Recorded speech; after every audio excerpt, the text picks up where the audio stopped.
Bueno, espero que estén bien. Hoy estoy aquí como cada 15 días para leer y comentar la columna.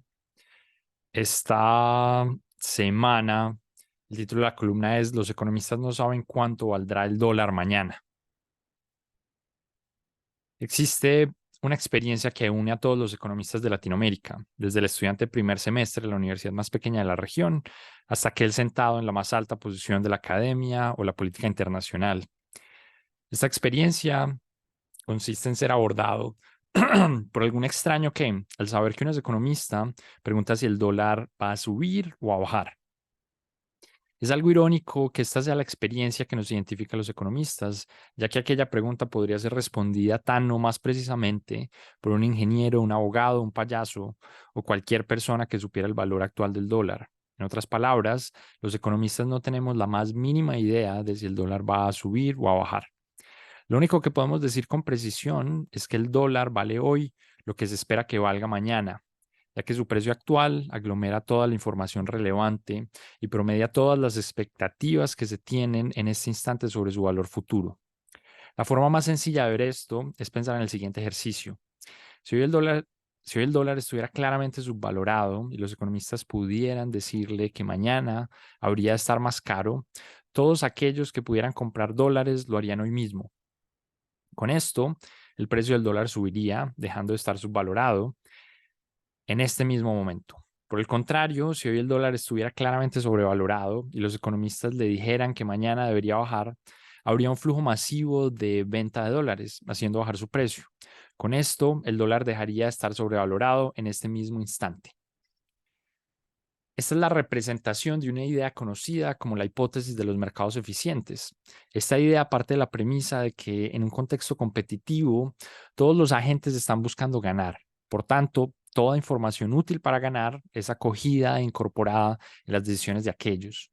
Puesto que los activos que se transan en los mercados adquieren su precio como producto de las decisiones de los agentes, si estos están compitiendo intensamente por aprovechar rentabilidades de comprar barato hoy y vender caro mañana, aquel precio de hoy debería capturar todo lo que les hace a ellos esperar que suba o baje mañana.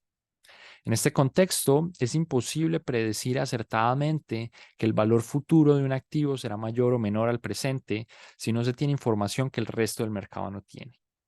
Así, la hipótesis de los mercados eficientes solo es relevante en contextos donde se transan activos homogéneos, muy líquidos y negociados por muchos agentes en ambientes con amplia información pública. Por el contrario, en contextos donde los activos son bastante heterogéneos, los agentes son pocos y cada uno de ellos sabe cosas sobre el activo que el resto no, los precios actuales pueden ser poco representativos de sus precios futuros. Por ejemplo, el valor de una finca concreta que tiene un relieve particular y un clima específico tendrá un valor diferente para cada una de las personas interesadas en comprarla. Con un número suficiente de compradores y vendedores de fincas relativamente parecidas, las valoraciones por aquella finca pueden converger a un número específico. Es decir, es posible que se construya un precio de mercado.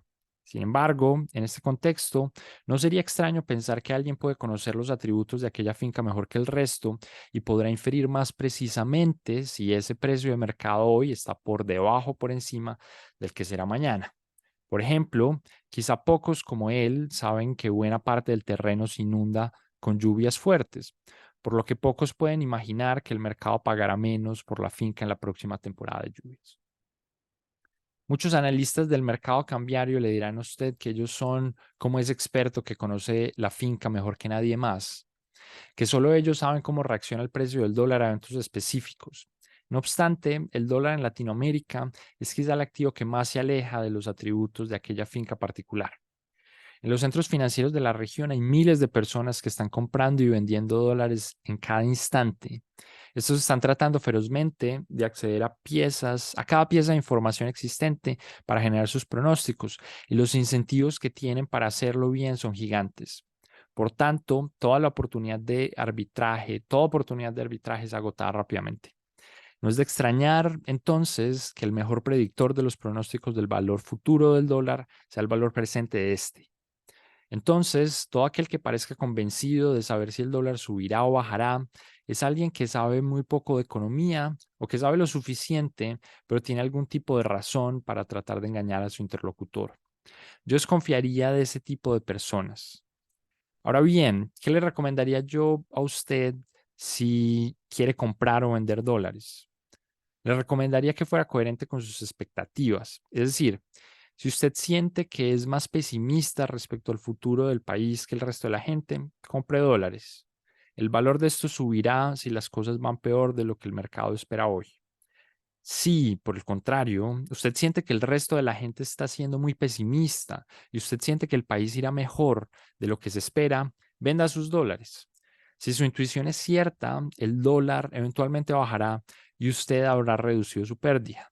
Esta estrategia no será más efectiva que decir comprarlos o venderlos aleatoriamente, pero usted sentirá la satisfacción de recibir los beneficios o pérdidas de la precisión de su visión del mundo, lo cual es uno de los grandes privilegios de la libertad económica.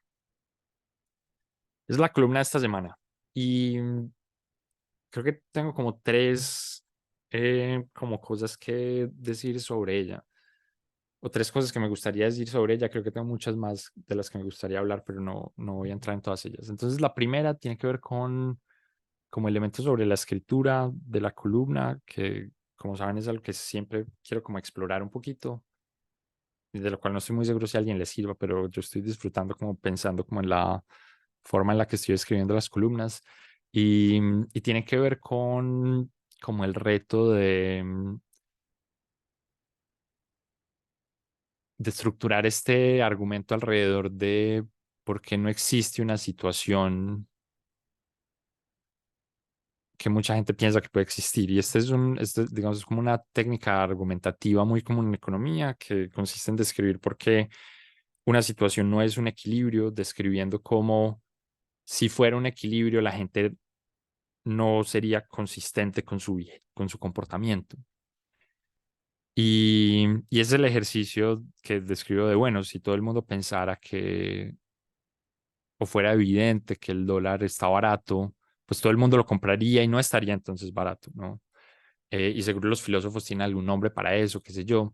Pero es un ejercicio que yo encuentro difícil de verbalizar, ¿no? Como un evento no, uno argumenta que un evento no es posible o factible porque no es consistente, porque no debería existir si la gente siguiera cierto tipo de comportamiento y el tipo de comportamiento aquí es básicamente como la racionalidad económica.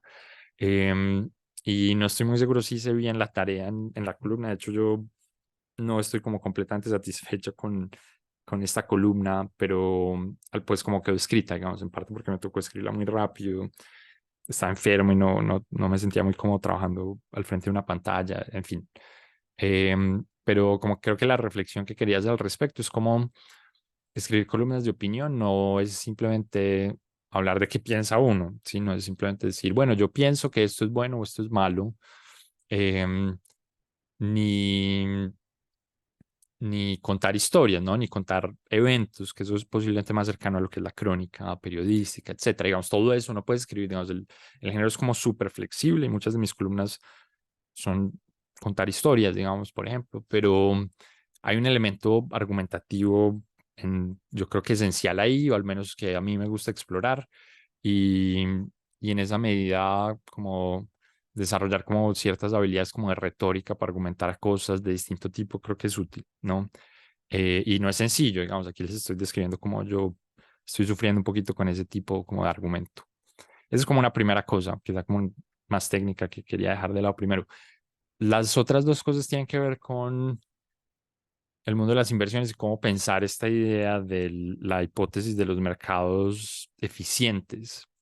Em, Porque, digamos, buena parte de lo que hace la columna es decirle a la gente, mire, existe esta idea y eso hace que sea muy difícil predecir el valor de los activos y, por tanto, mucho de lo que se conoce como el active investment no tiene mucho sentido, ¿no? Como escoger activos y decir, yo voy a comprar la acción tal porque va a subir mañana o voy a comprar dólares hoy porque van a subir mañana. Digamos, esa idea dice, eso no tiene mucho sentido, digamos, en un ambiente competitivo eso se agota, o sea, que existan esas oportunidades es tremendamente difícil porque la información, los mercados son eficientes informacionalmente, si se quiere, ¿no? Y entonces la primera de las dos cosas que quería decir al respecto es hablar un poquito sobre los límites de esa idea, ¿no? Porque también siento que ha sido utilizada recientemente de forma un poquito irresponsable por muchas personas para escribir como lo opuesto al active investment. El passive investment es como una panacea para hacerse rico, ¿no? Entonces hay mucha gente que le dice a uno, mire, existe esta idea em, los mercados eficientes y entonces es imposible ganarle al mercado y entonces lo que uno debe hacer es meter su plata en instrumentos automáticos que replican el promedio de ciertos mercados. Yo he escrito algo al respecto, yo tengo como muchas críticas respecto a ello, pero creo que lo más importante para conectarlo con lo del dólar es como identificar bajo qué condiciones esta hipótesis de los mercados eficientes tiene sentido y es de nuevo en contextos donde uno tiene activos muy homogéneos que están transándose instantáneamente muchas veces al día por muchas personas, ¿no? Son contextos donde se agotan muy, muy rápido las oportunidades de arbitraje, ¿sí? Que de nuevo es el caso del dólar. Yo creo que ahí no hay la más mínima duda de que predecir mejor que un mono o que simplemente un algoritmo aleatorio, el precio del dólar no es posible, ¿cierto? Sin embargo, hay toda una serie de activos en mercados poco profundos, en mercados con imperfecciones, en mercados con poder de mercado, donde sí existen esas oportunidades y sí es posible identificar y pronosticar que el valor de los activos está por debajo, por encima de lo que sería un valor natural y que podrían eventualmente llegar a esas cotizaciones, ¿sí? Entonces, em, eso creo que es algo importante. Yo creo que entonces la gente que le dice a uno simplemente meta la plata en un índice, en un ETF que replica el comportamiento del mercado americano, si se quiere. Creo que es irresponsable por muchas cosas, pero en parte es porque no entiende como el potencial que existe en ciertas esferas de la sociedad donde existen mercados que no funcionan perfectamente y eso es de hecho predominante, por ejemplo, en el mundo en desarrollo. Entonces, parte de lo que yo siento es que mucha gente que le da a uno de estas recomendaciones de passive investment sabe muy poquito del mundo en desarrollo, ¿no? Como que sabe mucho, posiblemente estudió en Estados Unidos y ve muchos videos de youtubers financieros de Estados Unidos y no entiende muy bien cómo funcionan las economías y los mercados en desarrollo y los latinoamericanos en particular, por ejemplo. Y entonces la tercera cosa que quería decir al respecto es como un poco como una implicación práctica de eso y es que sí, yo creo que sí existen entonces espacios donde uno puede ganarle al mercado en contextos específicos, por ejemplo, contextos del mundo en desarrollo, ¿no? Donde los mercados no funcionan, eh, no son suficientemente profundos y no funcionan tan bien como la teoría sugiere. Y aunque eso puede ser prevalente en muchos contextos, eso no quiere decir que sea sencillo, ¿no? Las oportunidades de todas formas para enriquecerse son pocas y son costosas, ¿sí? Porque incluso en mercados no muy profundos, todo el mundo está en búsqueda de eso, ¿no? Como que la, mm, la competencia no desaparece, ¿sí? Entonces, la reflexión que quiero hacer ahí es que, aunque hayan oportunidades como de lucro por encima de las promedio del mercado, quizá lo que uno a nivel personal debería reflexionar cuando está pensando en hacer inversiones es cuánto está dispuesto a invertir en términos de costos para tener ese rendimiento extra, ¿no? ¿Cuánto está dispuesto como a estudiar para saber, entender mejor el mercado y ver la oportunidad chiquita, ¿no? Em, Porque posiblemente no valga la pena, ¿no? Pues digamos, como que hay un costo de oportunidad de qué hace uno con el tiempo. Y eso con frecuencia no lo considera la gente. Entonces, por ejemplo, les puedo dar como ejemplos concretos, digamos, por ejemplo, en la Bolsa de Valores de Colombia, y este es seguramente el caso también en la Bolsa de Valores de Perú y Chile antes de que se integraran. Em, Uno tiene mercados muy pequeños donde uno con frecuencia puede identificar que hay compañías subvaloradas o sobrevaloradas, y que en el largo plazo es difícil pensar en que se sostengan esas cotizaciones. em, pero aprovechar como las oportunidades de arbitraje ahí implica un montón de atención y de tiempo siguiendo el mercado y etcétera. Y posiblemente eso no valga la pena, es decir, esto para gente que no se dedica a tiempo completo a las inversiones posiblemente no tenga nada de rentable, ¿no? Posiblemente podrían hacer cosas más placenteras con su vida y más eh, provechosas incluso financieramente que estar pegados a una pantalla o estar leyendo la prensa y los informes de empresas, y etcétera. Entonces, y esto como para no agregar además como el asunto de la atención y la preocupación, o sea, como que cuando uno piensa como en un buen portafolio de inversiones, no es solo uno que tenga la rentabilidad más alta, sino el que le deje a uno más tranquilidad como en su vida. Sí, de nuevo, sobre todo si uno no se dedica exclusivamente a eso, si eso no es la profesión de uno. Em, y entonces es algo que yo con mucha frecuencia yo no le doy recomendaciones de inversión a nadie, pero sí me gusta un poco como transmitir como esa filosofía de inversión y es trate de seguir una estrategia que pues, le genere como las utilidades más altas sin quitarle el sueño y sin invertir mucha más atención y tiempo de la que necesita. Y, y entonces ahí paradójicamente creo que uno se acerca a las recomendaciones de las inversiones pasivas y es, usted no necesita tratar de ganarle al mercado, simplemente quizá usted va a apostarle al mercado y la apuesta va a ser de que se genere rendimientos que se acumulen a lo largo del tiempo y que esos rendimientos sean promedios. Eso yo creo que es una estrategia como razonable. Pero, pero el que quiere como estar más concentrado y aprovechar como oportunidades más concretas, creo que también tiene la posibilidad y tiene como un elemento adicional. Y no, aquí estoy siendo como un poco desordenado respecto a cuáles son los pros y contras como de cada enfoque, pero creo que hay uno adicional como a favor de las inversiones activas y es que uno tiene algo más de control y de conciencia de dónde se está poniendo la plata. Y creo que ahí hay no sé llamar eso como una virtud moral o algo así, es como ser consciente qué está pasando con la plata de uno. Creo que es importante, ¿no? Saber dónde la está poniendo uno y entender, y eso al final como en la columna, y es saber que si las cosas van bien o mal, uno es el que está decidiendo qué se está haciendo. Eso creo que vale la pena. A mí algo que me ofende un poquito y es gente que revisa el desempeño de su capital en los fondos de pensión y dice que bajó el capital porque, bueno, los mercados cayeron o algo. Dice como me robó Sarmiento Angulo, qué sé yo, ¿no? Me robó mi fondo de pensión. Eso por un lado, pues muestra como una completa ignorancia de cómo funcionan los mercados y las inversiones en general. Em, pero también sugiere eso, como una sensación de yo no controlo mis ahorros, es decir, es como otra gente controla mis ahorros y es responsabilidad de ellos y yo soy una víctima como del sistema. Yo creo que hay algo a celebrar en jugarle uno al sistema, es decir, y si uno pierde en el sistema, pues perdió en el sistema, pero uno tuvo la agencia para hacerlo, porque de hecho uno la tiene. Y, y creo que eso es algo valioso y creo que es un elemento como importante en la dignidad humana y en la conciencia y como satisfacción con cómo maneja uno su vida. Y de hecho yo siento que socialmente deberíamos como promover más eso.